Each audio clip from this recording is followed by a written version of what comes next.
Hi everybody, it's me, Crafty Witch, and welcome back to my channel. So I just want to share a very personal soul retrieval journey with you guys. It's actually about two fragmented pieces of my own spirit that I had to retrieve. This was back in 2019.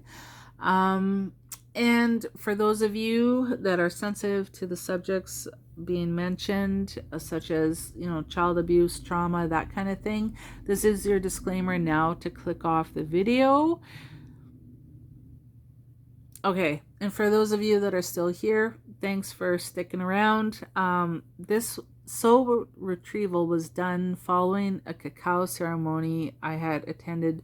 It was a full moon cacao ceremony, and I had done an entry into my book of dreams, which is like this book I created that I hardly ever use, where I was supposed to document any like dream time work, any like lucid dreams, any type of astral projection, any type of soul journeying, any type of visions or what have you.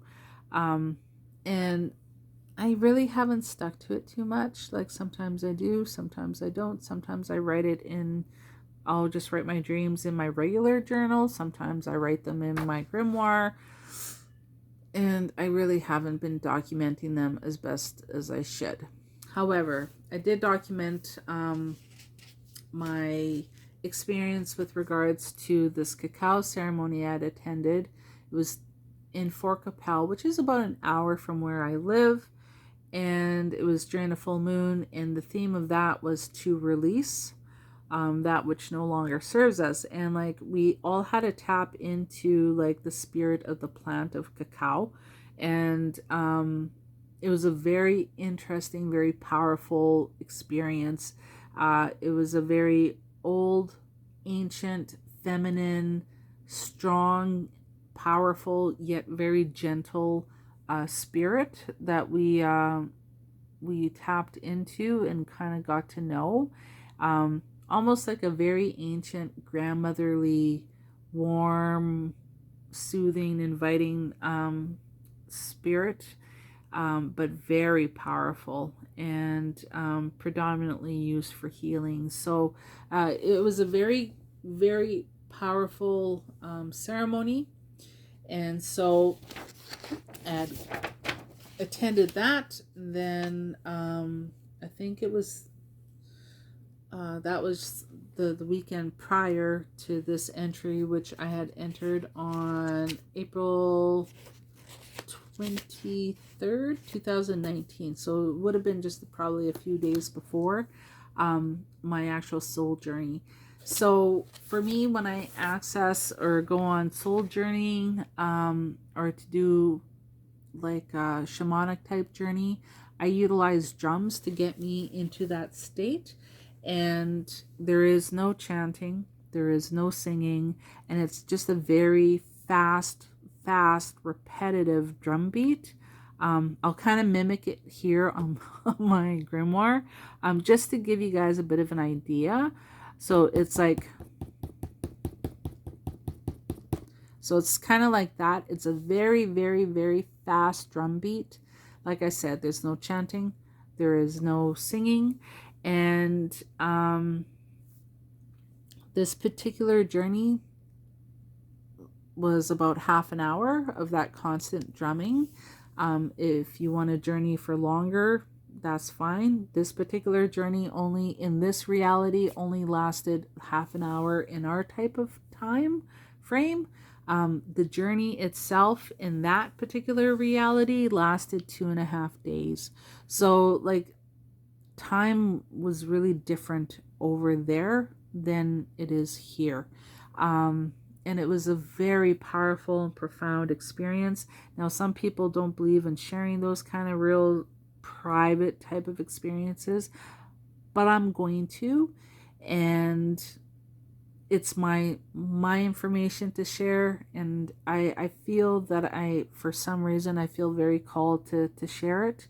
So maybe somebody out there will hear it, or maybe it will resonate with people. I don't know, but I am being called to share this particular journey with you guys. So that is what I'm going to do. Now, my own ancestry is really mixed. I am considered to be First Nations. I'm also first generation Canadian. I've got a little bit of like just about everything in me from, I shouldn't say a little bit of everything. I've got quite a bit of like, there's Scottish and Irish and German and French and English and, oh my gosh, what else is there? Russian, Finnish, Norwegian or Danish, what else? There's Spanish and Greek and Italian and Syrian and Romanian and Korean, and like there's a whole bunch of stuff that is in my DNA. My ancestors got around and they traveled, and they obviously, you know, they were lovers, obviously. So we mingle with everybody. But part of my ancestry, a very, very tiny part, but it's still there, it still shows up, is 1% Andean Indian, according to the DNA results. So, like, that's down in, like, where, like, Peru is, and, like, Chile, and in that area, okay? I really have had really no connection to that area. The closest I've been would be Mexico. I went to Tulum and fell in love with the land and the people, and felt very at home. Even though I kind of like, I'm 5'8", 5'7". I think I shrunk an inch. I felt very tall down there. People were always trying to talk to me in Spanish. I had no idea what they were saying. But I did get to participate in some ceremonies when I was down there, so that was really awesome. I got to check out some altars that folks had made, got to meet like a medicine man from down there, and really enjoyed my time down there. But anyway, going back to this journey here, I will talk about how I went on to this shamanic journey. I utilized drumming, and like I said, it's that very fast beat like that.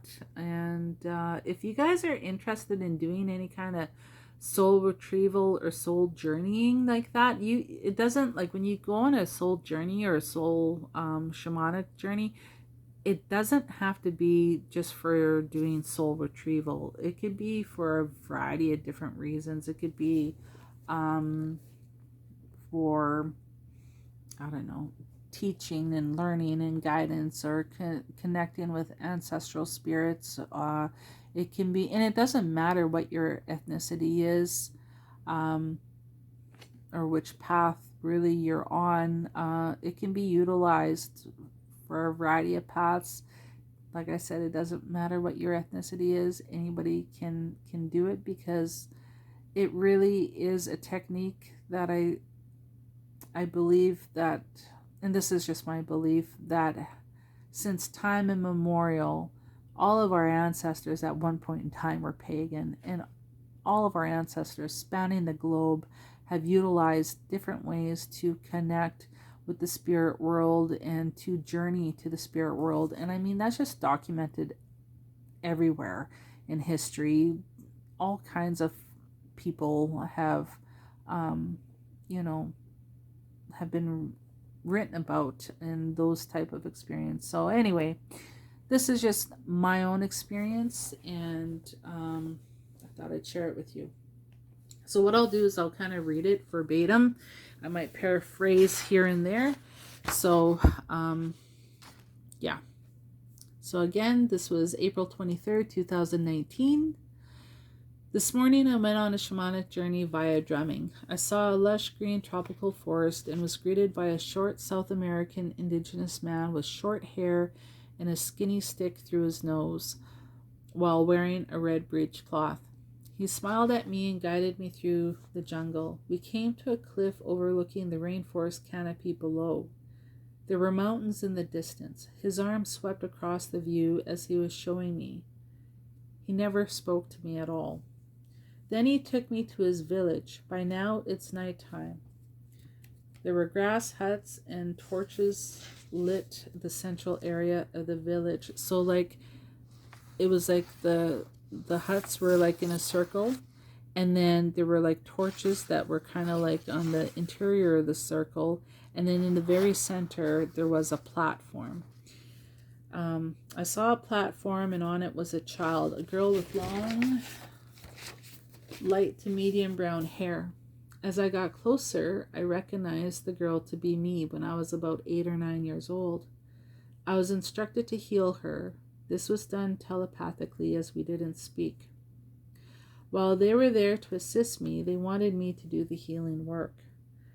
I started pulling a black tar-like substance out of the younger girl, which was me. After I finished doing that, in my left hand there was a feather fan, which I used to fan her body from her head down to her toes. By now her eyes opened, but she just stared vacantly, like she was missing a soul. She wasn't completely healed yet. So the small native man guided me back through the jungle. It was now daylight, and then he kept guiding me deeper into the forest. Suddenly there was a very large jaguar in front of me. It roared and growled at me. I knew I could choose to be afraid or to face this jaguar with humility and courage. The jaguar rose and started to walk calmly towards me. As it walked, it shape-shifted into a tall, handsome man who wore a jaguar headdress on his head and also wore a jaguar breechcloth. He told me his name was Chokmul or Takmul. I spelt it out here phonetically. I don't know. It was like either Chokmul or Takmul. He smiled at me and led me to a grass hut. He beckoned me to go inside while he remained outside. I went inside the hut, and it was empty except for a little girl about 4 or 5 years old. She had light brown hair, and her hair was in pigtails. She was wearing dark blue shorts and a white t-shirt. She was facing away from me. I knew that this was an even younger version of myself. She stood in the center of the hut. There was light streaming down on her from above. I walked closer to her. She told me she had been waiting for a long time for me to show up. I told her she needed to come back with me. She said she didn't want to come back. She didn't want to get hurt again. I tried to convince her to come back, and at one point she got angry with me and she made her face look very scary, almost like demonic, when she said no. I knew she was deeply hurt and afraid. She had trusted people she had loved early on in life, and she was violated and abused physically, sexually, mentally, and emotionally. I explained I was with her now and that I'd protect her and would never let that happen to her again. I kept reassuring her that it was safe for her to come with me, that I'd protect her, and that the people who abused her have no power over her and can't hurt her anymore. By this time I was kneeling down facing her. She looked hesitant but ran into my arms. I continued to tell her what a brave and courageous girl she was, and how I'll always be with her, and how I'd always protect her. I'm crying as I write this, but in my journey neither of us cried. I carried this very young version of myself out of the hut. Chokmul greeted us outside the hut. He was smiling at me and nodding his head. Chokmul or Takmul told me that there was a lot of work for he and I to do together in the future, and that I am to return to see him. His eyes were filled with kindness. The little tribal man with the stick in his nose then guided us back to his village. It was now nighttime again.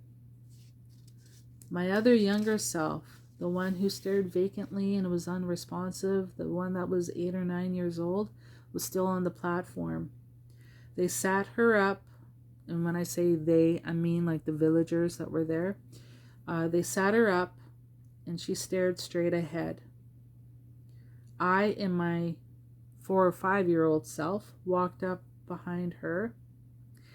The 4 or 5-year-old version of me was holding my hand and seemed scared and unsure what was happening. I told her not to be afraid, that I was there and will always protect her.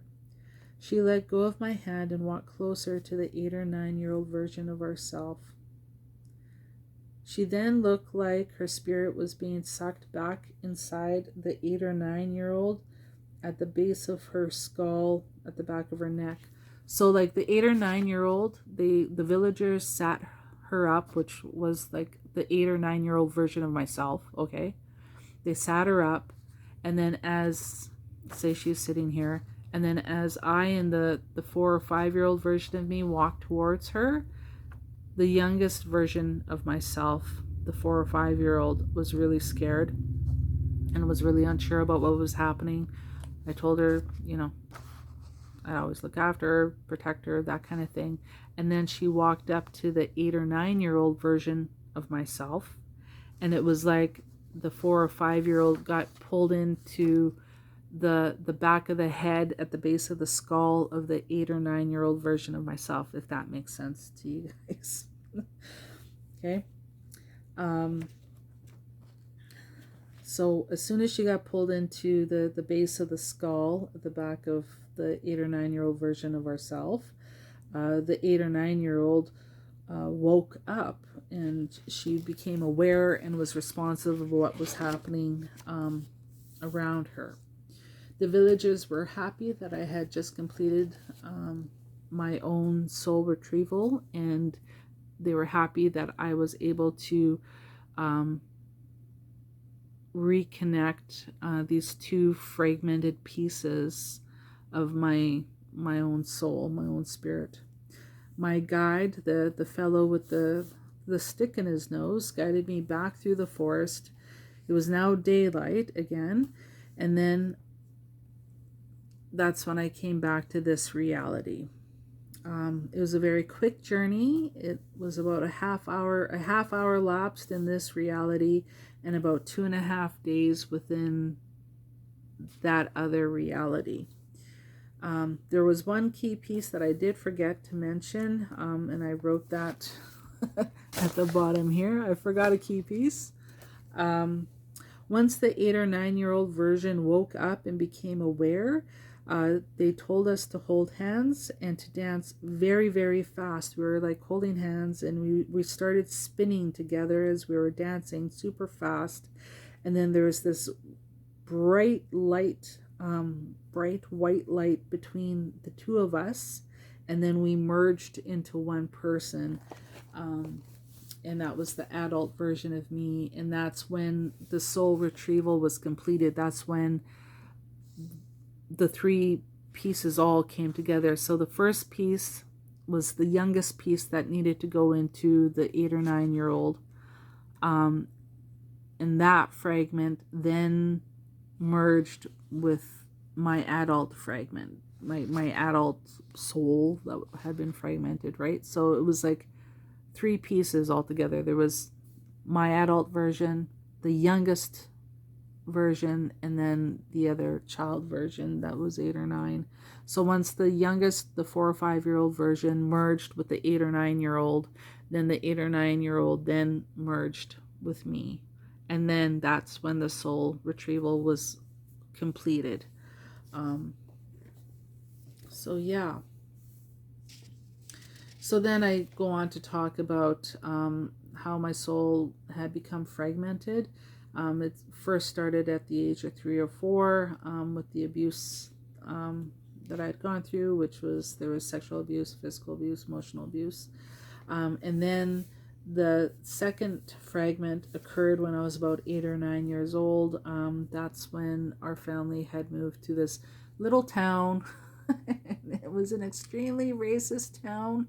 I was 8 years old. My parents, it was my parents were married, and the town folk were not happy to have a biracial marriage couple in their community, and it was a very violent experience. I was 8 years old, and I remember I was beaten by uh, guys that were like 18 and 17 years old. And 18-year-old, you're already considered an adult. And I was only 8, and I was like physically, viciously beaten because I was beige, like I was part native. And it was a very traumatizing experience. And I mean, that kind of physical abuse and physical assaults occurred regularly for a couple years in that town.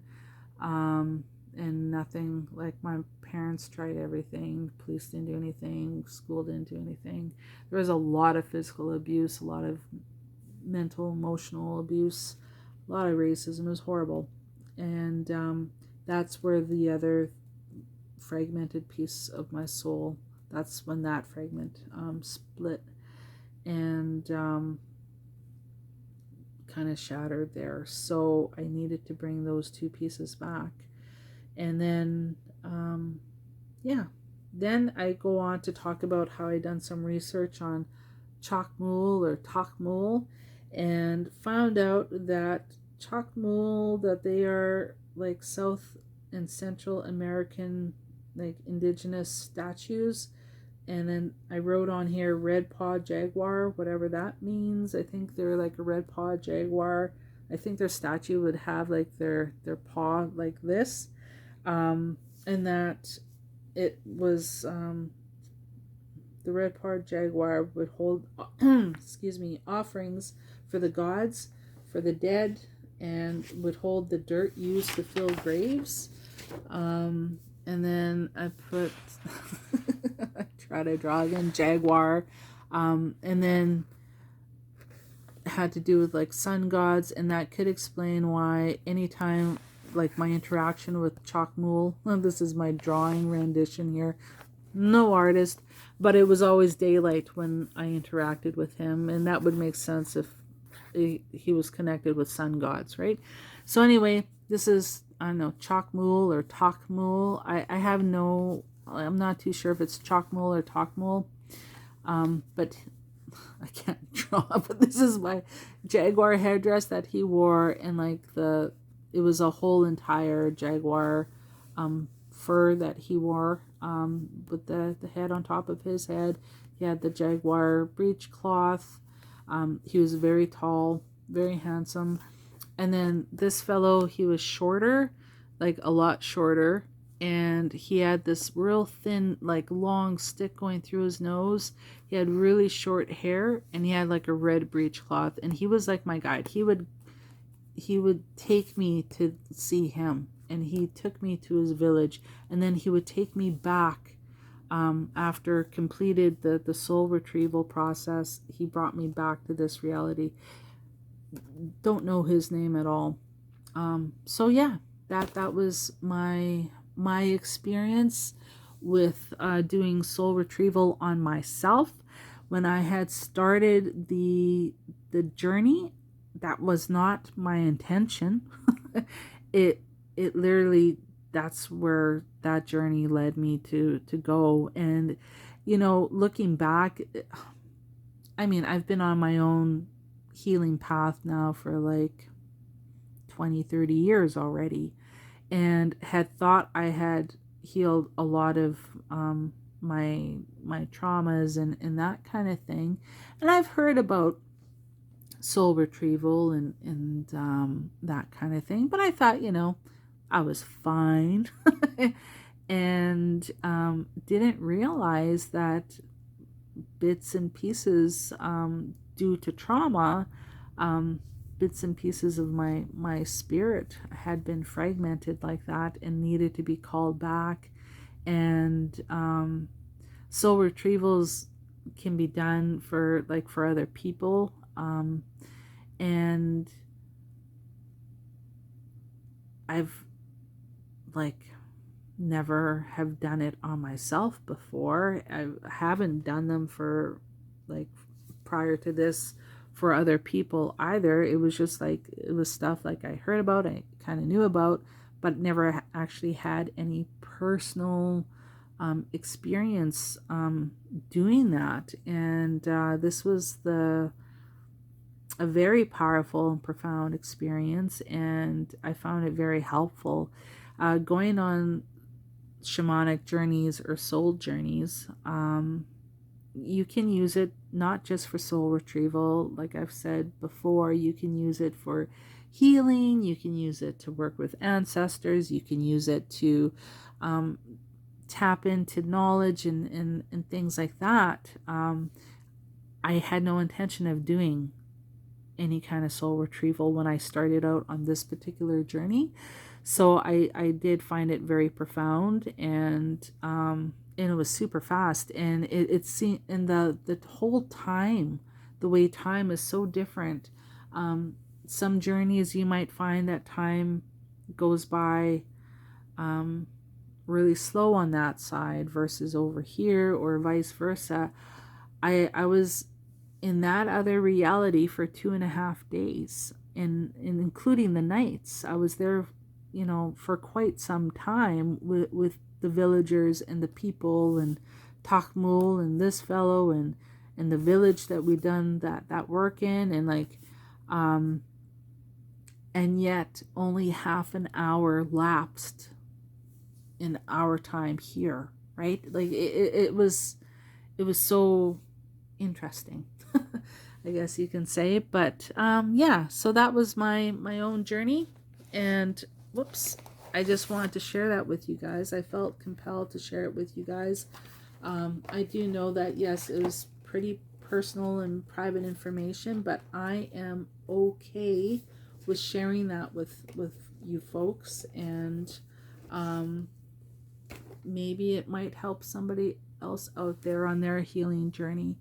When our souls, when we experience in our lifetime anything really traumatic, whatever that is, whether it's abuse, war, neglect, abandonment, whether we're a child or an adult, there's all kinds of, whether it's sexual assault, rape, you name it, our soul will fragment, and then it can be called back through soul retrieval. And usually a witch, a medicine person, a shaman, a healer of some sort needs to journey into that kind of realm, spirit realm, and needs to go on a journey to find those pieces of that fragmented soul and to see. You can't force it to come back with you. You can talk with that fragment, and you can ask it to return, and it may not. With the littlest version of myself there, the 4 or 5-year-old, I had to do a lot of reassuring and a lot of coaxing and just a lot of patience and understanding with that little one, because that little one was really scared, terrified, hurt, deeply hurt, and didn't want to come back, did not want to return. And even when she agreed to come back and she ran into my arms and we embraced, when we got back to that village and we saw the older version of myself that was 8 or 9 years old, and I was holding her hand, the 4 or 5-year-old version of me was very apprehensive, was kind of scared, didn't know what was going on.